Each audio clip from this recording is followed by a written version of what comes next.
गांव में हो रहा है गौन खनिज का उत्पादन, रास्ते हुए खराब, नहीं मिलती गौन खनिज की निधि। ऐसे में सरपंच ने लिया बैठक, अब हर गांव में होगी ग्राम सभा। नमस्कार, मैं नरेंद्र गुप्ते, सत्य को जानो न्यूज में आपका स्वागत है। दर्शक आइए जानते हैं खबर को विस्तार से। दर्शकों, आपको बता दें कि गोंदिया जिले के आमगांव तहसील में चिरचाड़ बांध, भजिया पार और डोंगरगांव के मध्य में जो पहाड़ी इलाका है, वहाँ पे बहुत ही क्रेशर है और वहाँ का क्रेशर की गिट्टी जो है वो पूरे जिले में जाती है।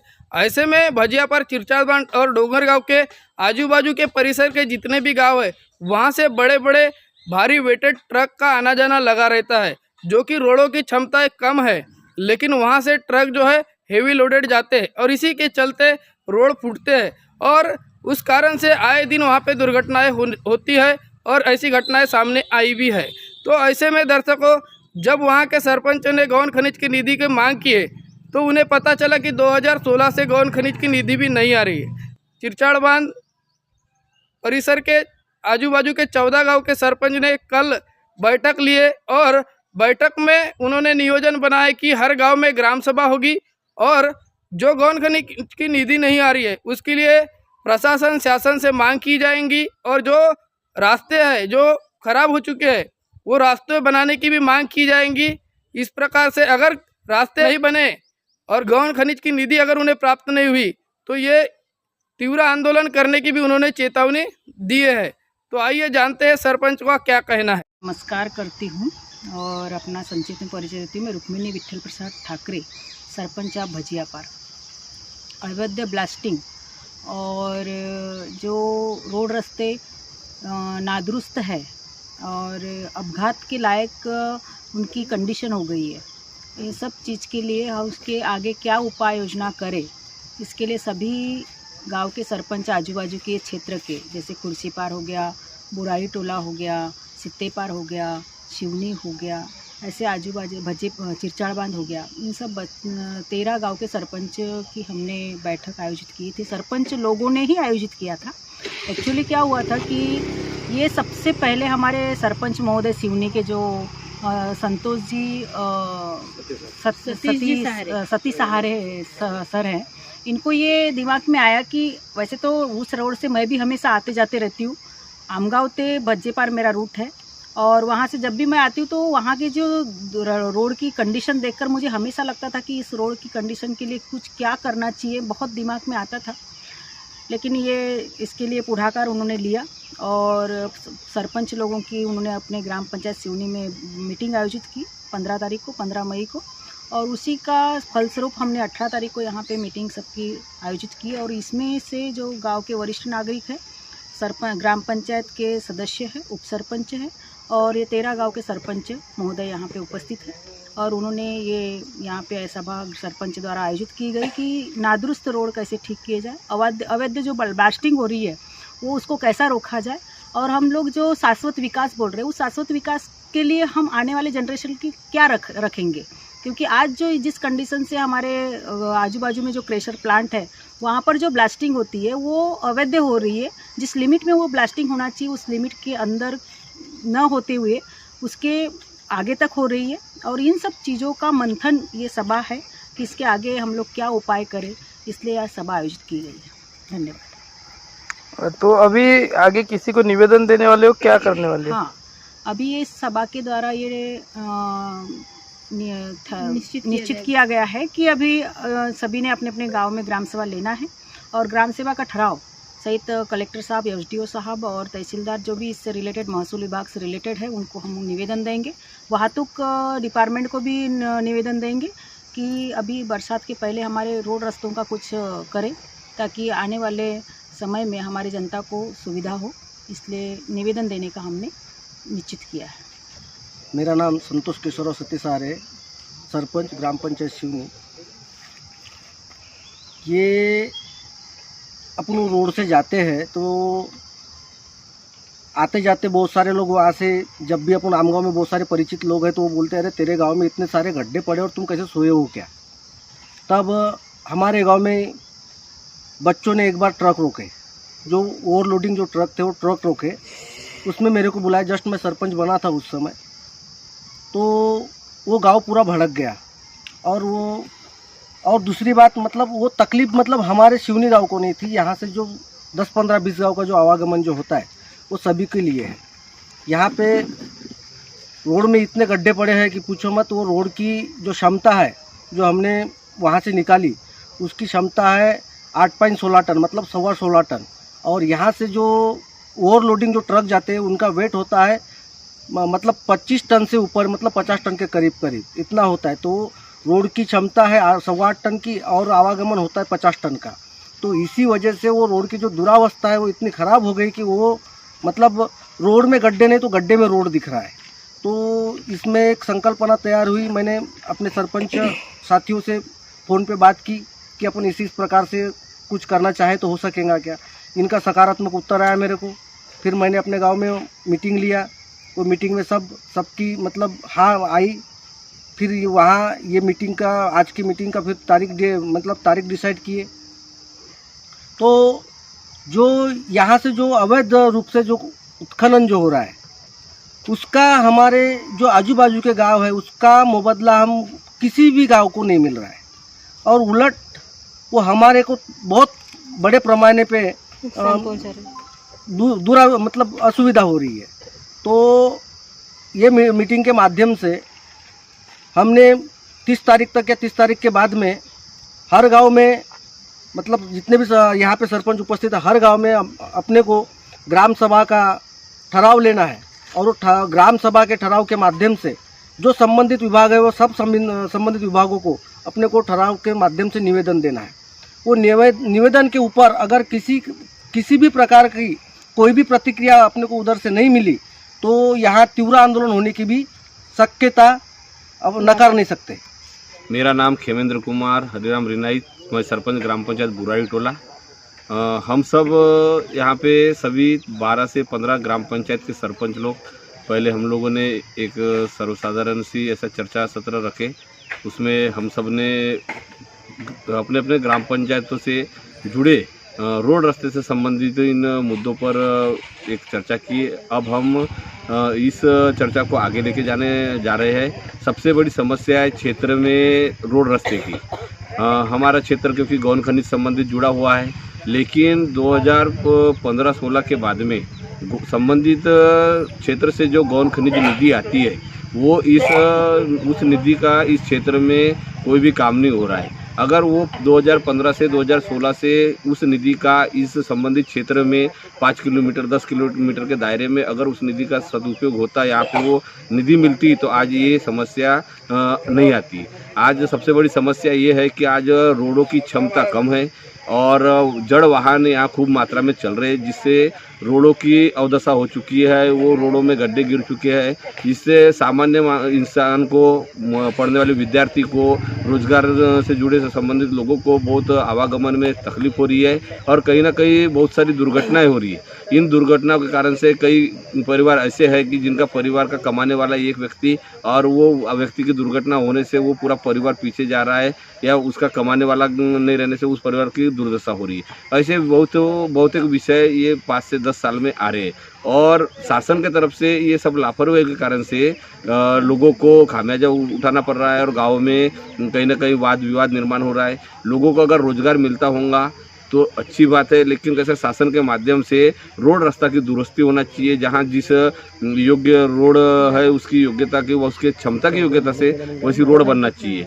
10 टन 9 टन की अगर रोड है तो वहां से 9 टन 10 टन का ही वाहन गुजरे। अगर 50 टन का वाहन गुजरता है तो उन रोडों की आज की वर्तमान परिस्थिति को देख करके उच्च क्षमता की रोडें निर्माण होना चाहिए। और शासन के माध्यम से अगर ऐसी कोई व्यवस्था होगी, चिड़चा बांध गौन खनिज एरिया है, ठीक है, यहाँ से दहेगांव, आमगांव, इससे कामठा, इस क्षेत्र के लिए अगर रोड मजबूत बनती है, उस वेटेड की रोड क्षमता की रोडें बनती है तो कहीं ना कहीं बहुत हद तक के क्षेत्र की समस्याएं दूर हो सकती है। साथ ही साथ गौन खनिज से जो इस क्षेत्र से निधि हो रही है, ये निधि कहीं ना कहीं राजकारण के माध्यम से और कई क्षेत्रों में जा रही है, लेकिन इस क्षेत्र में उस निधि का उपयोग नहीं हो रहा है। मेरा आपके माध्यम से शासन से बस इतना निवेदन है कि यहाँ से गोंदिया जिला के समुचित विकास के लिए गौन खनिज का निर्यात हो रहा है, गौन खनिज उत्पादन हो रहा है, तो तो इस क्षेत्र में विशेष उस निधियों का और शासन के माध्यम से मिलने वाली अन्य निधियों का इस क्षेत्र में उपयोग हो, इस क्षेत्र को मिले, ताकि यहाँ के रोड रास्ते सब दुरुस्त हो और सर्व सामान्य लोगों को सुविधाएं हो, असुविधा का कहीं उनको सामना ना करना पड़े, ऐसा मैं आपके माध्यम से विनंती करता हूँ। मी ॲडव्होकेट हेमलता रमेश चव्हाण, खुर्शीपार या गावची सरपंच आहे. माझ्या पाहण्यात असं आलं की मी ज्या दिवशीपासून निवडून आलेली आहे त्या दिवशीपासून चिडचाडबांध ते दहेगाव जो रस्ता आहे त्याच्यासाठी मी 2-4 नाही 10-15 नाही मंत्रालयापासनं, पालकमंत्र्यापासनं, कलेक्टर जेवढे आतापर्यंत बदलून गेले या वर्षात 3-4 प्रत्येकाला, कादंबरी बालकवडेपासून तर आज नायर साहेबांपर्यंत सगळ्यांना मी निवेदनं दिलेली आहेत. त्याच्यानंतर कलेक्टर साहेबांना दिली, प्लॅनिंग अधिकाऱ्याला दिली, त्याच्यानंतर मी PWD वाल्यांना दिलं, इथपर्यंत खनिज डिपार्टमेंटचे जे मुख्य JE आहेत वाडवे साहेब त्यांना मंत्रालयातनं फोन करायला लावला की ह्या रोडविषयी काहीतरी करा. पण वाडवे साहेबांनी म्हणजे कोणतीही ॲक्शन या एरियातल्या रोडसाठी काहीतरी फंडिंग देऊन इथला फंड तिरोड्याला जातो, इथला फंड गोंदियाला जातो, इथून खनिजचा जो पैसा येतो तो बाहेरच्या तालुक्यांना, बाहेरच्या जिल्ह्यांना जातो किंवा आमच्याच जिल्ह्यातल्या बाहेरच्या तालुक्यांना जातो. पण ज्या जमिनीतून उत्पन्न येतो किंवा जिथून हे पैसे कमवतात त्या आमच्या ह्या 10-12 गावांना अजिबात कोणत्याही प्रकारची फंडिंग ना कलेक्टर देत, ना PWD देत, ना खनिज डिपार्टमेंट देत. जर अशाच पद्धतीने हे चालत राहिलं तर इतक्या मोठ्या प्रमाणात कमीत कमी माझ्या ह्या एका वर्षात मी 10 ते 15 माझ्या रोडवर फक्त ॲक्सिडेंट बघितलेले आहेत. तर ह्या 13 गावचे जितके रोड आहेत ह्या ठिकाणी किती ॲक्सिडेंट झालेले आहेत याची आम्ही सांगू शकत नाही. जर इथून अर्निंग होऊन दुसरा तालुका सुधारतो आणि आम्ही आमचे जीव काय यांना द्यायची, जर कलेक्टरला काही करायचं नाही आहे, जर ह्या लोकांनी आम्हाला कोणतीही सहाय्य केले नाही तर आमच्याजवळ एकच उपाय राहतो, तो म्हणजे आंदोलनाचा. आता आम्ही पहिल्यांदा तर ठराव घेणार, आता जशी आमच्या कमिटीने ठरवल्याप्रमाणे ठराव प्रत्येक गावचं एकत्र करणार, परत एकदा आम्ही निवेदन देणार. निवेदनात आम्ही त्यांना वेळ देणार की 7 दिवस की 8 दिवसात त्यांनी लिखित स्वरूपात आम्हाला द्यावं की हे रोड रस्ते कधी आणि केव्हा दुरुस्त होणार आहेत, काम कधी चालू होणार आहे, किंवा त्यांनी आम्हाला वर्क ऑर्डर द्यावं की मॅडम याच्यामार्फत या योजनेमार्फत की PWD आम्हाला 10 लाख देत आहे, खनिज डिपार्टमेंट आम्हाला 10 लाख देत आहे, कलेक्टर ऑफिस आम्हाला 3 लाख देत आहे आणि त्या 30 लाखात हा रस्ता बनत आहे. या पद्धतीने जोपर्यंत आम्हाला शाश्वत असा उत्तर सरकारकडनं भेटत नाही तोपर्यंत आम्ही सगळे 13-14 जेवढे सरपंच आहेत आम्ही लढत राहणार. जेही आमच्यावर ॲक्शन होईल आम्ही त्याला सामोरे जाणार. पण याच्यानंतर जोपर्यंत संपूर्ण रस्ते नीट होत नाही तोपर्यंत आमचा हा आंदोलन चालूच राहील. मी केवलचंद केशवराव भाजीपाले, चिरचाडबाग. आपण या ठिकाणी आज याच्यासाठी बसलो की आपल्या इथे मायनिंग आहे, आपल्या परिसरामध्ये मायनिंग आहे आणि तिथं खूप प्रमाणात ट्रक जड वाहन चालत आहे. आणि आपल्या इथं जे आपल्या परिसराचे जे रोड आहेत जसे आमगाव रस्ता, चिरचाडबाग, खुर्शीपार, दहेगाव रस्ता, चिरचाडबाग, बुराईटोला, सित्तेपार, कामठा रस्ता आणि अनेक असे रस्ते आपले इथं जुळलेले आहेत. ते ह्या मायनिंगचं ट्रक चालल्यानं सर्व जे रस्ते आहेत ते खराब झालेले आहेत आणि त्याच्यातून या इथं आपली एवढी मायनिंग आहे पण त्याचा लाभ आपल्या या गावच्या लोकांना, या गावाच्या परिसरांना कुणाला मिळत नाही. म्हणून या ठिकाणी आपण याकरिता आपण विचार मंथन म्हणून इथं आपण बसले आहोत आणि आपल्या माध्यमातून आपण शासनाला विनंती करतो की या परिसरामध्ये लक्ष द्यावं आणि हे रोड रस्ते आहेत यांना बनवून द्यावं. माझं पूर्ण नाव देवराव मिठाजी बिशेन, ग्रामपंचायत सित्तेपारचे सरपंच आहो. आज आपल्या परिसरामध्ये रोड रस्त्याची एवढी दुरवस्था झालेली आहे की आज आपल्याला आमगावला जाणे शक्य होत नाही, गोंदियाला जाणे शक्य होत नाही, असं एक रोडाची एकदम दुर्दशा आहे. आज माझ्या गावाचा संपर्क म्हटला तर भजेपारशी नाही होत, बुराटोल्यासोबत नाही होत आणि इथं परिसरातले जेवढे बी गाव आहेत, बासीपार हो, चिरचाडबाग आहेत, एकदम रस्त्याची कंडिशन खालावलेली आहे. शाळेच्या मुलांनासुद्धा जाण्या येण्यासाठी त्रास होत आहे.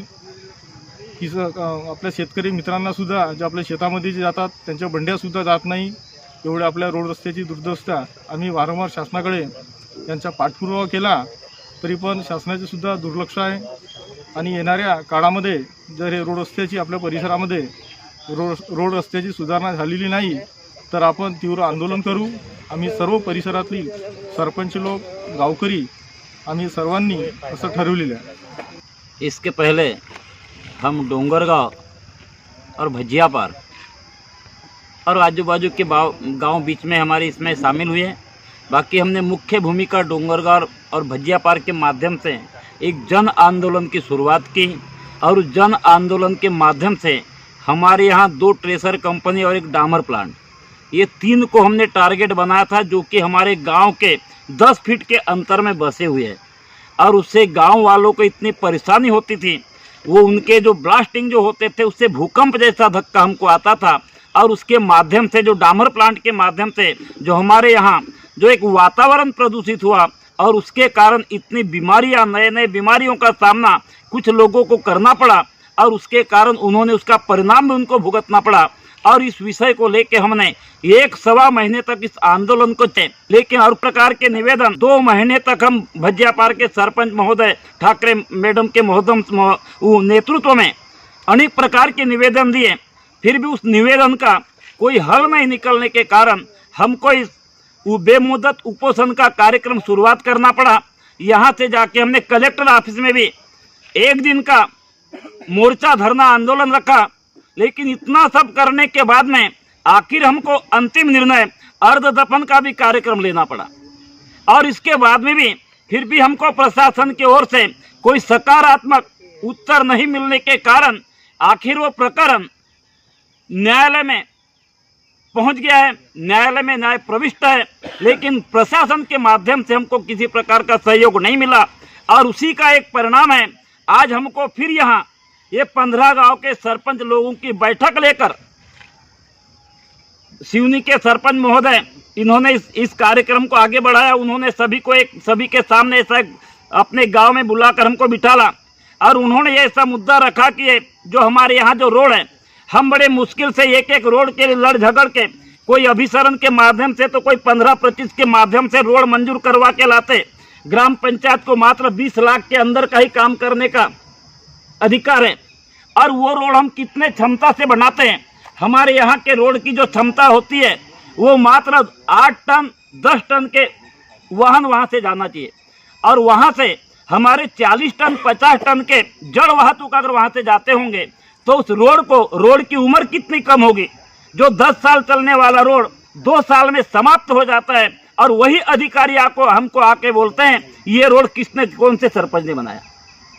तो उससे हमारी आबरू भी सड़क पे आ जाती है। हमको बताने को शर्म लगती है कि हमारे हाथ का बना हुआ रोड हमारे कार्यकाल में भी उखड़ जाता है। तो हमारे लिए बहुत बड़ी समस्या है और इसी माध्यम से हमने एक निर्णय लिया है।